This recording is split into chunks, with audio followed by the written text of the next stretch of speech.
को बिठाया जाए जो शेर समझता है और उसे मालूम है कि शेर पर दाद किस वक्त देनी है, कहाँ देनी है, किस अंदाज में देनी है, उनको ये और मालूम होता है। कुछ स्टेज पर हो, कुछ स्टेज के सामने हो, कुछ मशायरा गाह में इधर उधर कुछ लोग हों।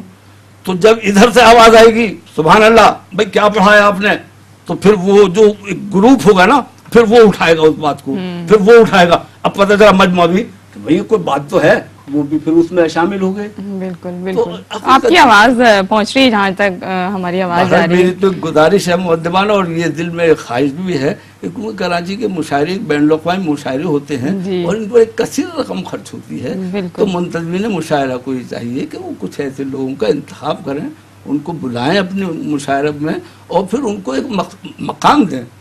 और जिस तरह से वो समझे, कुछ को फर्शी नशीद दें, कुछ को स्टेज पर बिठाएं और उनको ज़्यादा राह के तौर पर कुछ इस तरह से। शायर की बात तो बिल्कुल एक अलग है, लेकिन उनके साथ ये इसलिए कि बाद लोग घर से सिर्फ इसीलिए नहीं निकल पाते, भाई जाएंगे मुशायरे में 200 रुपये टैक्सी वाला जाने के लेगा, 200 रुपये आने के लेगा और फिर पता नहीं टैक्सी मिलेगी नहीं मिलेगी, क्या होगा, हर एक के पास तो गाड़ी नहीं है।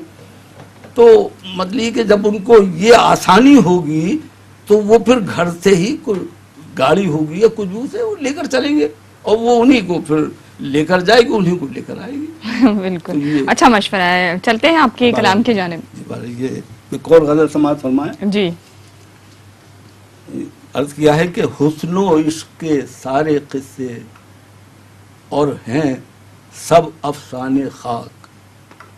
हुस्नो इश्क के सारे किस्से और हैं सब अफसाने खाक, अहले वफा के चेहरों पर जब मलते हैं बेगाने खाक। वाह वाह। अहले वफा के चेहरों पर जब मलते हैं बेगाने खाक, और तुमने चरागे हुस्न को रोशन करके इज्जत बख्शी है।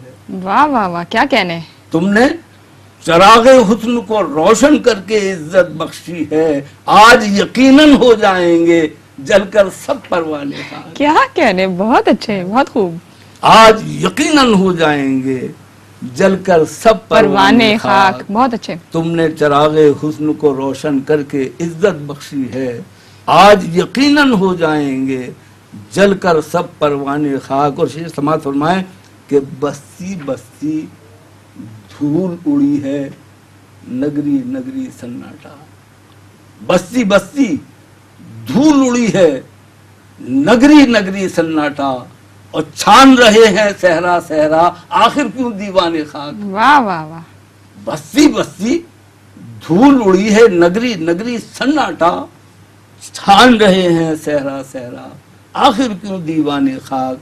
और ये शेर समाज फरमाए कि जीवन के इस देश में तेरा परदेसी का नाता है। जीवन के इस देश में तेरा परदेसी का नाता है, देख के एक दिन आ जाएगी तुझको घर ले जाने खाक। वाह वाह वाह। देख के एक दिन आ जाएगी तुझको घर ले जाने खाक, और ऊंचे ऊंचे महलों वाले इतने भी मगरूर न हो। ऊंचे ऊंचे महलों वाले इतने भी मगरूर न हो, शहर भी एक दिन हो जाएंगे जैसे हैं वीराने खाक। क्या कहने, बहुत अच्छे। शहर भी एक दिन हो, ऊंचे ऊंचे महलों वाले इतने भी मगरूर न हो, शहर भी एक दिन हो जाएंगे जैसे हैं वीराने खाक। और शेर समाज फरमाए कि ना सहे मुशफिक पहले अपनी मैं नौशी की फिक्र करें। ना सहे मुशफिक पहले अपनी मैं नौशी की फिक्र करें, आप आए हैं इस आलम में मुझको क्या समझाने का। क्या कहने, बहुत अच्छे। ना सहे मुशफिक पहले अपनी मैं नौशी की फिक्र करें, आप आए हैं इस आलम में मुझको क्या समझाने खाक। हुस्नो इश्क के सारे किस्से और हैं सब अफसाने खाक, अहले वफा के चेहरों पर जब मलते हैं बेगाने खाक। सुभान अल्लाह, सुभान अल्लाह। मजीद गुफ्तगू, मजीद शायरी नाजरीन, मगर एक ब्रेक के बाद आपकी खिदमत में फिर दोबारा हाजिर होते हैं।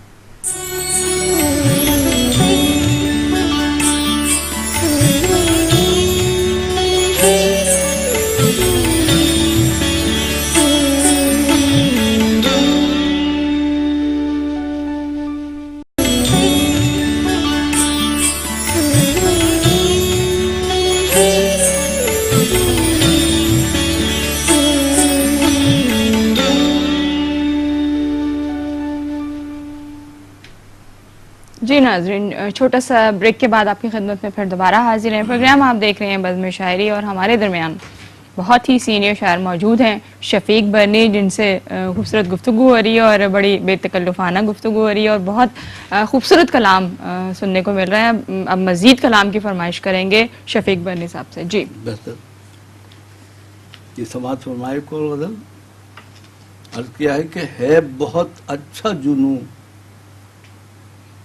ہوش کی نادانی سے، واہ، ہے بہت اچھا جنوں ہوش کی نادانی سے، دشت شرمانے لگا شہر کی ویرانی سے۔ کیا بات ہے، بہت اچھے۔ دشت شرمانے لگا شہر کی ویرانی سے، ہے بہت اچھا جنوں ہوش کی نادانی سے، دشت شرمانے لگا شہر کی ویرانی سے۔ اور شعر سماعت فرمائیں کہ ایک مظلوم کی آہوں کا اثر تھی بارش، ایک مظلوم کی آہوں کا اثر تھی بارش، جل گئے سارے شجر آگ زدہ پانی سے۔ کیا کہنے، بہت اچھے۔ جل گئے سارے شجر آگ زدہ پانی سے، اور اپنی ہستی کو مٹا کر مجھے ادراک ہوا، اپنی ہستی کو مٹا کر مجھے ادراک ہوا، کوئی واقف نہیں اس عالم لا فانی سے۔ کیا بات ہے، بہت اچھے، اچھا خیال ہے۔ اپنی ہستی کو مٹا کر مجھے ادراک ہوا، کوئی واقف نہیں اس عالم لا فانی سے۔ اور یہ شعر دیکھیں کس انداز میں کہا ہے میں نے کہ شدت پیاس تھی، صحرا تھا، سرابوں کا طلسم۔ مصر دیکھیں کہ شدت پیاس تھی، صحرا تھا، سرابوں کا طلسم، اب یہ عالم ہے کہ میں ڈرنے لگا پانی سے۔ اب واہ واہ، بہت اچھے، بہت اچھے۔ اب یہ عالم ہے کہ میں ڈرنے لگا پانی سے۔ شدت پیاس تھی، صحرا تھا، سرابوں کا طلسم، اب یہ عالم ہے کہ میں ڈرنے لگا پانی سے۔ اور پہلے خود اپنا سنبھالا نہیں جاتا تھا وجود، پہلے خود اپنا سنبھالا نہیں جاتا تھا وجود، لوگ اب لاش اٹھا لیتے ہیں آسانی سے۔ واہ واہ واہ، مکرر، بہت اچھے۔ پہلے خود اپنا سنبھالا نہیں جاتا تھا وجود، لوگ اب لاش اٹھا لیتے ہیں آسانی سے، لوگ اب لاش اٹھا لیتے ہیں آسانی سے۔ شدت پیاس تھی، صحرا تھا، سرابوں کا طلسم، اب یہ عالم ہے کہ میں ڈرنے لگا پانی سے۔ اچھا، آپ ماشاءاللہ اپنے احباب میں ہر دل عزیز شخصیت ہے، ماشاءاللہ آپ کی شخصیت ہے، اس کی وجہ آپ کی شخصیت، آپ کی شاعری، یا آپ کی دونوں ہی ہیں؟ یہاں کیونکہ برمحل یا کوئی بھی بات ہوتی ہے دوستوں کے درمیان، تو مجھے ایک استاد محترم نے جب یہ میری شاعری کی داغ میل پڑ رہی تھی یا میں مرض شاعری میں مبتلا ہو رہا تھا، تو انہوں نے مجھے ایک نصیحت کی تھی اور ایک بات کہی تھی کہ اگر تم شاعری کرنا چاہتی ہو، شعر کہنا چاہتی ہو، تو تمہارے سینے میں، تمہارے ذہن میں 2-2.5 ہزار اشعار اساتذہ کو دوسروں کے محفوظ ہونے چاہیے۔ اچھا۔ اور الحمدللہ انہوں نے جب وہ مجھ سے یہ بات کہی تھی، وہ میرے ذہن میں بیٹھ گئی۔ آج میرے پاس الحمدللہ 2-2.5 ہزار شعر مجھے ازبر ہیں، اور میں بیک نشست انہیں تقریباً سنا سکتا ہوں، بالکل تقریباً۔ بہت بڑی بات ہے حافظے میں رہنا، کیونکہ ہمارے یہاں تو نوجوان نسل کو اتنے اشعار کہاں یاد رب العزت کا احسان ہے عظیم ہے۔ تو اس کا سبب یہ ہے کہ کوئی بھی بات ہوتی ہے، دوست احباب کے اندر ہنسی مذاق چل رہا ہے، تو برمحل وہ شعر کی ادائیگی اس کو ظاہر لطف کو دوبالا کر دیتی ہے، اس کو دو ہاتھ کر دیتی ہے، جی، دو ہاتھ کر دیتی ہے۔ تو اس وجہ سے یہ ایک بات ہے، اور یہ من جانب اللہ ہی ہوتی ہے، اس میں کوئی ایسی بات نہیں۔ میں بہت طالب علم قسم کا انسان ہوں، لیکن ماحول انسان کو بہت کچھ دیتا ہے، اور میرے اساتذہ نے اللہ تعالیٰ انہیں غریق رحمت کرے، کیونکہ بہت سارے گزر گئے، اور جو حیات ہیں اللہ تعالیٰ ان کو اور زندگی عطا فرمائے، کہ یہ سب ان کا فیضان ہے، ورنہ حقیقت کیا انسان ہے۔ اور کتنے میں نے اچھے اچھے پڑھے لکھوں کو دیکھا ہے کہ وہ جب بولتے ہیں اردو، تو وہ یہ ہوا کہ کسی وقت کی بات ہے، کوئی بات تھی، کچھ پیسوں کا لین دین تھا، तो थोड़ी देर उनसे गुफ्तगू हुई, अच्छे खासे पढ़े लिखे आदमी थे, मगर बौखलाहट में कहा उन्होंने, तो वो फौरन जेब में हाथ डालते हुए कहने लगे मैं कितने पैसे अर्ज फरमाऊं। उन्होंने जो कहा मुझे भी कुछ दूर की सूझी, मुझे उससे 250 रुपए लेने थे, मैंने कहा 250 रुपए अर्ज कर दीजिए। वो इसी तरह हालांकि पढ़े लिखे थे, कहले कितने पैसे फरमाऊं। वो उर्दू का हमला हुआ ना उनके ऊपर, तो बेचारे बदले ये बंगलाट में उर्दू की जद में आ गए, उसकी जद में आ गए, कहले कितने पैसे फरमाओ। मैंने कहा साहब 250 रुपए अर्ज कर दीजिए। तो अच्छा, आपने उसका जवाब भी बरमला दिया उसी वक्त। तो ये एक बात है, दरअसल ये हमेशा से क्योंकि एक आदत पड़ी हुई है। हमारे दोस्त अहबाब कुछ बेचारे गुजर गए, अल्लाह ताला गरीब रहमत करे। मेरे एक दोस्त थे खुशदिल, बड़ा तंज मिजाज में, बहुत अच्छा वो कहते अच्छा, नाम भी बहुत अच्छा उनका, खुशदिल। जी हाँ, खुशदिल, अब्दुल हकीम नाम था लेकिन तखल्लुस खुशदिल था।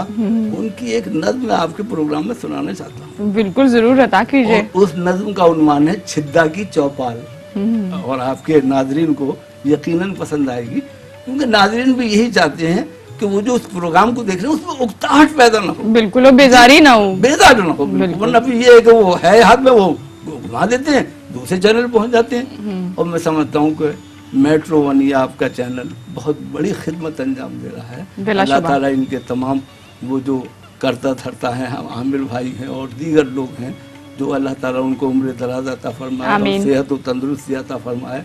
वो बहुत मुखय्यर, बड़े अच्छे इंसान हैं। ये मैं इसलिए नहीं कह रहा, माफ कीजिए कि मैं इस प्रोग्राम में नहीं, वो इसके हकदार हैं, चापलूसी में भी शुमार हो जाती है, ऐसा नहीं, बल्कि ये हकीकत ना बनी एक बात है जो मैं बयान कर रहा हूँ। तो आप इजाजत दें तो मैं जरा, मुझे खुशी होगी क्योंकि वो गुजर गए जी भी, तो एक बहाने वो मैं समझता हूँ कि वो आपके इस प्रोग्राम में शरीक हो जाएंगे रूहानी तौर पर। बिल्कुल, अदा कीजिए। वो कहते हैं कि छिद्दा की चौपाल इसका उन्वान है कि गांव में एक रोज जाना था मुझे कुछ काम से, बैठकर मोटर में घर पहुंचा बड़े आराम से। वाह। जाते ही खाने से फारिग हो गया, फिलहाल में घर से निकला, बढ़ गया छिद्दा की मैं चौपाल में। वाह। जाने पहचाने वहां कुछ लोग बैठे थे जनाब, राम सिंह, तुलसी, सरूपा, मटरू, बदलू और गुलाब। वाह, सबके नाम। आदमी कुछ और भी थे जिनसे मैं वाकिफ न था। एक सर्दी का जमाना था, एक तरफ आलाओं पर बैठे थे बंदूकें चचा, और दनादन बुल रही थी हर तरफ हुक्के की जय, गुड़गुड़ी छोटी किसी पर और किसी पे लंबी ने। मैंने जब ये सिलसिला देखा तो घबराने लगा, जान को अपनी बचाई लौट कर आने लगा। अब देखिए यहाँ से लहजा बदल रहा है कि एक साहब ने मेरा दामन पकड़कर यूं कहा, अरे किंगे को जाएगा बेटा, तू भी तो हिंगे को आ। और चोरे छोरा यूं बता शहर के का हाल है, चोरे छोरा यूं बता शहर के का हाल है, और गांव में तो एक लंगसू सब के सब कंगाल है। और भाई रे यूं जब से आजादी की जय बुलने लगी, गांव की हर से दिसावर की तरफ ढुलने लगी, और झोंकते या भार को अब है गए कितने बरस, शहर बारे गांव बारन पे तनक खाए तरस, और तू तो अपने गांव का छोरा है तो सू का कहे, गांव गांव को कहते विलेज, तू तो अपने गांव का छोरा है तो सू का कहे। अब वोट लेने अब जो कोई आए तो फिर वोट लें, और देख लीजो फिर इलेक्शन के जमाने आएंगे, और शहर वाले गांव में ही आके मुंह भुरतांगे। यानी कितना खूबसूरत किया है। वही कि वो भुरताना, यानी आगे अपना मुंह लेकर आएंगे हमसे वोट मांगने के लिए, कि शहर वाले गांव में ही आगे देख लीजो फिर इलेक्शन के जमाने आएंगे। और यही होता भी है, वो भी यही रहा है कि वो सो जाते हैं कि वो हमारे एक दोस्त वो हिलाल सेवहारी बड़े मशहूर शायर हैं रहे हैं वो, और लोगों ने सुना होगा उन्हें। तो वो बरमहल वाली बात है ना कि मुझे अक्सर याद आती थी। वो कहते हैं कि एक लीडर सो रहा था, एक नेता सो रहे थे, चीख कर मैंने कहा अब तो उठ जाओ, छुरी आई है गर्दन के करीब, इतना सुनना था कि बरहम होकर फरमाने लगे बेअदब, हम लोग उठते हैं इलेक्शन के करीब। तो हमारे यहाँ ये एक ट्रेंड हो गया, बिल्कुल ऐसा ही माहौल पाया जा रहा है। अच्छा, इसी वजह से फिर वो मेरे मिजाज में और वो जहन में वो जो बगावत सी होती है